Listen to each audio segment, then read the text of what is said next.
नमस्कार, मैं आपका दोस्त मोहित बिष्ट और इस वक्त मैं हूं उत्तराखंड अपने पहाड़ में।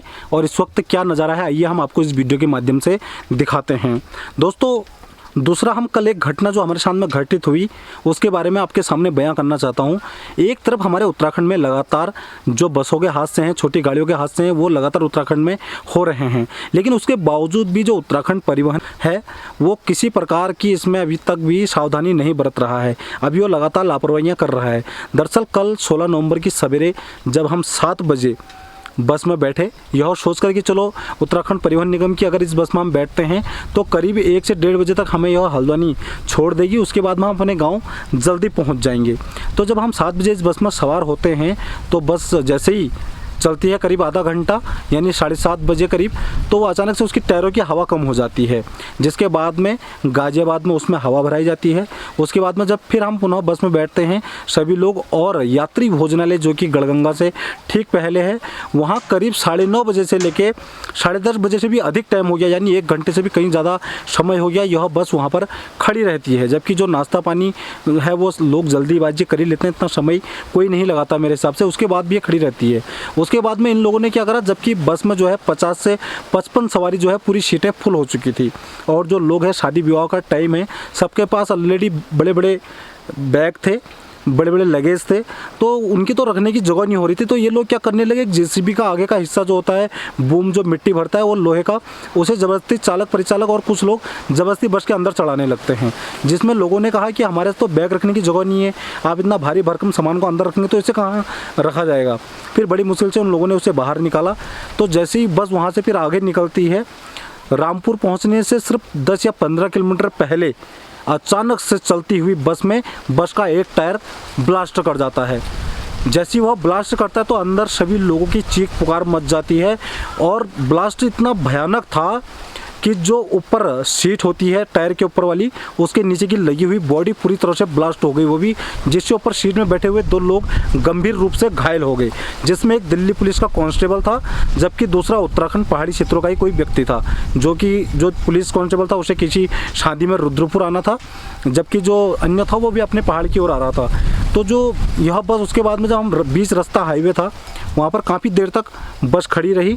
तो फिर उसके बाद में उन्होंने कहा कि यहाँ पर तो हमारे कुछ ना तो बस का कुछ यहाँ पर मेंटेनेंस हो सकता है और ना ही आप लोग का प्राथमिक उपचार हो सकता है, क्योंकि बस में जबकि फर्स्ट एड का ऑप्शन होता है बस के अंदर में ही, जब किसी को चोट लग जाती है तो दर्द की गोलियां हो गई या छोटी मोटी ट्रीटमेंट चाहे बैंडेड ऐसे चीज़ें, जबकि उस बस में हमें किसी प्रकार का कोई चीज़ देखने को वहाँ पर नहीं मिला।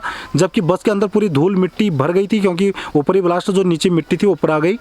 उसके बाद में चालक परिचालक उस बस को ऐसे ही रगड़ते हुए रामपुर तक लेके आए। वहाँ पर जब उसमें फिर उसके बाद टायर में हवा भरी गई, जबकि ना तो स्टेपनिक नाम की कोई चीज़ इस बस में अवेलेबल थी, ना इन लोगों ने अन्यथा मेरे को लग रहा है कि किसी और को सूचना दी।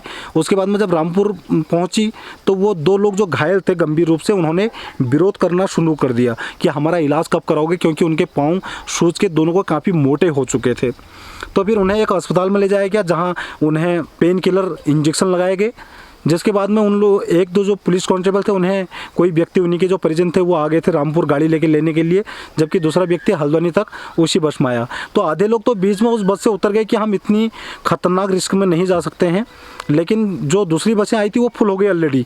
तो फिर इसमें हमें भी कोई ऑप्शन नहीं मिला दूसरी आने के लिए। फिर हम इस बस में जब सवार करते हुए आए तो आप देख सकते हैं ऐसा लग रहा था जैसे हम बस में नहीं बल्कि हेलीकॉप्टर में बैठे हुए हैं, क्योंकि इतनी तेज़ आवाज़ आ रही थी इस बस में से उस टायर का, क्योंकि इस टायर को रगड़ते हुए हल्द्वानी तक लेके आए। आप देख सकते हैं किस प्रकार बस की हालत है, मैं आपको एक बार वीडियो के माध्यम से दिखाना चाहता हूं। आप देख सकते हैं किस प्रकार ये बस की हालत है। तो एक तरफ इतनी सारी दुर्घटनाएं हो रही है, ठीक उसी प्रकार भी अभी तक उत्तराखंड परिवहन निगम अपने हाल सही नहीं कर पा रहा अपने रोडवेज बसों के। तो जो यह बस को 1:30 बजे पहुँच जाना था, वहीं यह बस कम से कम 4:30 बजे हल्द्वानी पहुंचती है, यानी हमें घर आते आते रात को 10 बज गए, क्योंकि हमारा अनुमान था अगर 1-1:30 बजे हम हल्द्वानी उतरते हैं तो अपने पहाड़ी क्षेत्रों तक हम शाम को 5 से 6 बजे तक पहुंच जाएंगे। लेकिन इस बस के चक्कर में हमें रात को 10:30-11 बजे तक पहुंचना पड़ा अपने घर पे। तो कितनी बड़ी समस्या का है हमारे उत्तराखंड परिवहन निगम में। क्या बस चालू करने से पहले जब ये डिपो से निकलती है उस वक्त इसका मेंटेनेंस का ध्यान नहीं रखा जाता? हमने इस बस के टायर देखे, दोनों टायर गंजे पड़े हुए हैं। तो क्या इनमें नए नए टायर लगाने के लिए उत्तराखंड परिवहन निगम के पास पैसे नहीं हैं? क्योंकि जबकि 450 रुपया किराया दिल्ली से हल्द्वानी तक का लिया जा रहा है, तो इतने महंगे इसके टिकट बढ़ाए जा रहे हैं। क्या इसके मेंटेनेंस के लिए उत्तराखंड सरकार और उत्तराखंड परिवहन निगम के पास पैसे नहीं है? ये एक बड़ा गंभीर सवाल है। एक तरफ लगातार दुर्घटनाएं चलती जा रही है, उसके बाद में भी जिस प्रकार लापरवाहियाँ अभी चलते जा रही है, बड़ा निंदनीय है और इसे गंभीरता से लेना चाहिए उत्तराखंड सरकार को भी और उत्तराखंड परिवहन निगम को भी। क्यों इतने सारे यात्रियों की जान अभी भी खतरे में डाली जा रही है? एक तरफ उत्तराखंड पहाड़ी क्षेत्रों में लगातार पुलिस प्रशासन जो ओवरलोड है बस उनको सीज कर रही है, काफ़ी सराहनीय कदम है, हम प्रशंसा करते हैं। दूसरी तरफ उत्तराखंड परिवहन निगम जिस प्रकार लापरवाहियों के साथ जा रहा है, कभी इनकी बसों के ब्रेक फेल हो जा रहे हैं, कभी इनकी बसों के टायर ब्लास्ट कर जा रहे हैं, कभी कुछ इस प्रकार की जो लगातार घटनाएं आ रही, ये बड़ी सोचनीय विषय है। और मैं निवेदन करना चाहता हूँ जो भी इस वीडियो को देख रहे हैं वो वीडियो को अवश्य शेयर करें कि हमारे उत्तराखंड की बसों का आज किस तरह खस्ता हाल हो रहा है, क्यों उत्तराखंड की आम जनता का इस प्रकार से उनका बेहाल किया जा रहा है, क्यों उनकी जान को जोखिम में डाला जा रहा है। और वीडियो तमाम मित्रों अवश्य शेयर कीजिए और एक चिंतनीय और गंभीर सवाल है। धन्यवाद।